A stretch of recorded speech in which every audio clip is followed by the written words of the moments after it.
আসসালামু আলাইকুম সবাইকে, আশা করি সকলে ভালো আছেন। ম্যাজিক স্পোকেন ইংলিশ বইয়ের বেসিক লেভেলের আরো একটা ক্লাসে আপনাদেরকে স্বাগতম।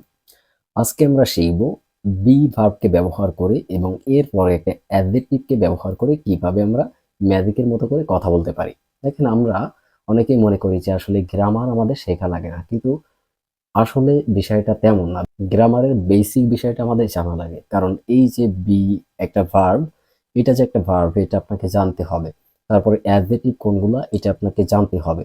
তো এখন থেকে দেখেন, তাহলে আমাদের বেসিক গ্রামারগুলো কিন্তু চলে আসতেছে। আমরা যখন ইন্টারমিডিয়েট লেভেলে যাব তখন আসলে আপনারা ক্লিয়ার ভাবে বুঝতে পারবেন যে এই বিটা কি এবং অ্যাডজেক্টিভ কারা, এই বিষয়গুলো আপনারা ক্লিয়ার ভাবে বুঝতে পারবেন।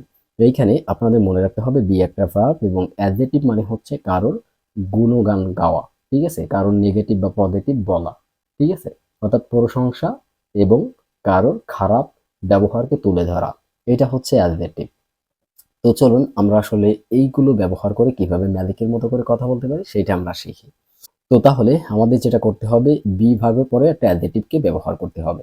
এখানে যতগুলো সেন্টেন্স আছে প্রত্যেক সেন্টেন্সে একটা করে অ্যাডজেক্টিভ আছে, ঠিক আছে, অর্থাৎ বি ভার্বের পরে প্রত্যেকটা সেন্টেন্সে একটা করে আমাদের অ্যাডজেক্টিভ আছে। তো চলুন আমরা একটু প্র্যাকটিস করি। যেমন দেখেন, বি কেয়ারফুল, সতর্ক হও, ঠিক আছে, অর্থাৎ বি কেয়ারফুল সতর্ক হও, বি পোলাইট ভদ্র হও, বি হ্যাপি খুশি হও, বি হনেস্ট সৎ হও, বি অপটিমিস্টিক আশাবাদী হও, বি চেয়ারফুল আনন্দিত হও, বি কর্জিয়াস সাহসী হও, বি অ্যাটেন্টিভ মনোযোগী হও, বি স্কিলড দক্ষ হও, বি রেডি প্রস্তুত হও, বি ওয়াইজ জ্ঞানী হও, বি কুল শান্ত হও, বি শিওর নিশ্চিত হও, বি পেশেন্ট ধৈর্যশীল হও।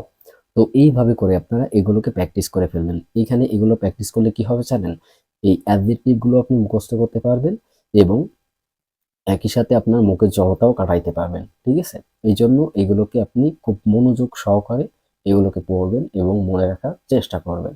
এখন আমরা শিখবো নো নিড টু দিয়ে কিভাবে ম্যাজিকের মতো করে কথা বলতে পারি।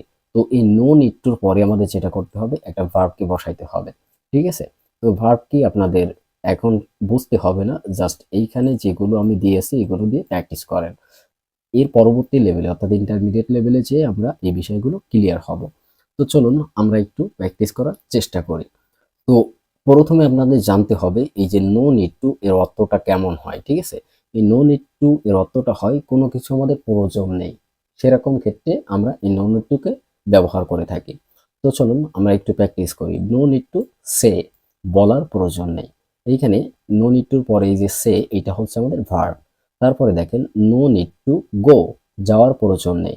নো নিড টু রাইট, লেখার প্রয়োজন নেই। নো নিড টু রিড, পড়ার প্রয়োজন নেই। নো নিড টু প্লে, খেলার প্রয়োজন নেই। নো নিড টু সুইম, সাঁতার কাটার প্রয়োজন নেই। নো নিড টু কাম, আসার প্রয়োজন নেই। নো নিড টু লিসেন, শোনার প্রয়োজন নেই। নো নিড টু লার্ন, শেখার প্রয়োজন নেই। নো নিড টু ইট, খাওয়ার প্রয়োজন নেই। নো নিড টু রান, দৌড়ানোর প্রয়োজন নেই।